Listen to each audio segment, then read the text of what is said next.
Good morning, friends. Today I'm going to give you a very brief tutorial on how to read the deck of Akashic Record Intuitive Reading cards that I made.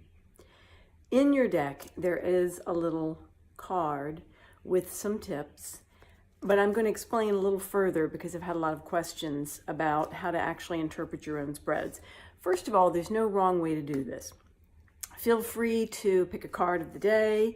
Pick 3 cards. You can do past, present, future. You can do a tarot-like spread. I have a client who kept drawing the cards and asking questions and taking notes, and I think she used almost the whole entire deck, but she had a very clear picture of her path or a projected path for her next couple of months. So there's no wrong way to use the cards.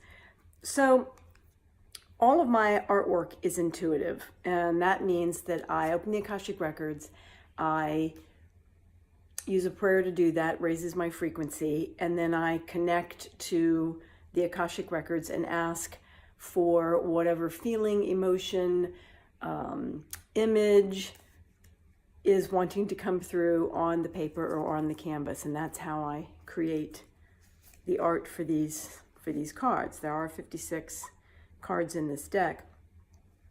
So the first thing I suggest you do is you take your deck of cards and you clear the energy from it. I do this by knocking 3 times, setting the intention to clear the energy in the deck.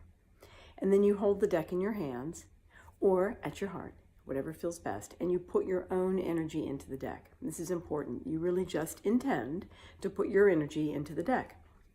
And then what I invite people to do, or what I do, is I just mix the deck up so it doesn't shuffle very well, or the cards, you can shuffle them, but what'll happen is they'll bend. So I mix it in different ways, just whatever feels comfortable. You can spread them out. You just set your intention. You're going to receive the message, the guidance, the information that you need in order to move forward in the best possible way, or whatever words come to you, but you're going to set your intention that you receive the necessary guidance, and then you just play with the cards until you feel that either a card has turned over of its own accord, or you feel that's complete and you can spread them out, and then you can pick whatever cards you choose to pick, or whatever cards choose you to pick. Now, what I'll do with clients is have them play with the cards, notice if any fall out, because those are the cards that you want to pay attention to. If no cards actually fall out of the deck, then spread them out, and I'll have a client start by picking 3. I like 3, it's a sacred number. I'll have the client put them face down on a table or a surface, and then whichever card you feel like turning over first, you turn over first. And so as far as interpreting them, there are many different ways to do this. So sometimes it means looking beyond the word itself and just asking, what does this mean for me today? So for instance, kindness. Kindness. The full title of this painting is actually Kindness Matters Because Everyone Bleeds.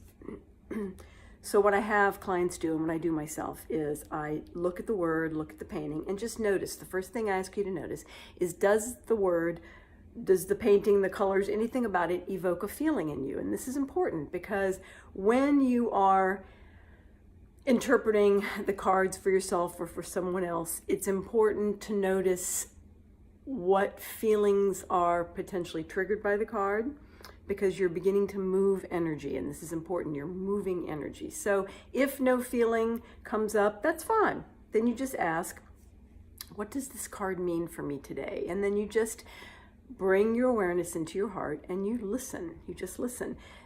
The words may come to you in your own voice. You may get a feeling. You may get something that's actually completely different than the card, but it is about trusting your own intuition and asking, what does this card or what does this word mean for me today? And then trust it. Trust what you get.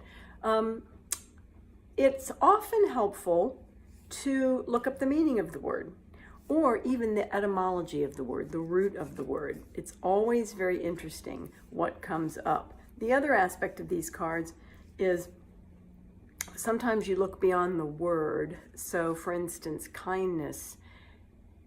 What are the different meanings of kindness? What is another word for kindness? Look beyond it. What comes up when you ask yourself, what does this mean for me? And just notice if there's another word that comes forward and pay attention to that. So it's not always going to be direct. It's not always going to necessarily mean the word that's on the card. It may mean something beyond that, something deeper than that. Just pay attention. So when you're doing more than one card, what I've found is that typically the first card you turn over is going to be your base card. It has a lot of energy to it. It's maybe going to set the tone for the rest of the spread. So the second card you turn over is probably, not always, but probably going to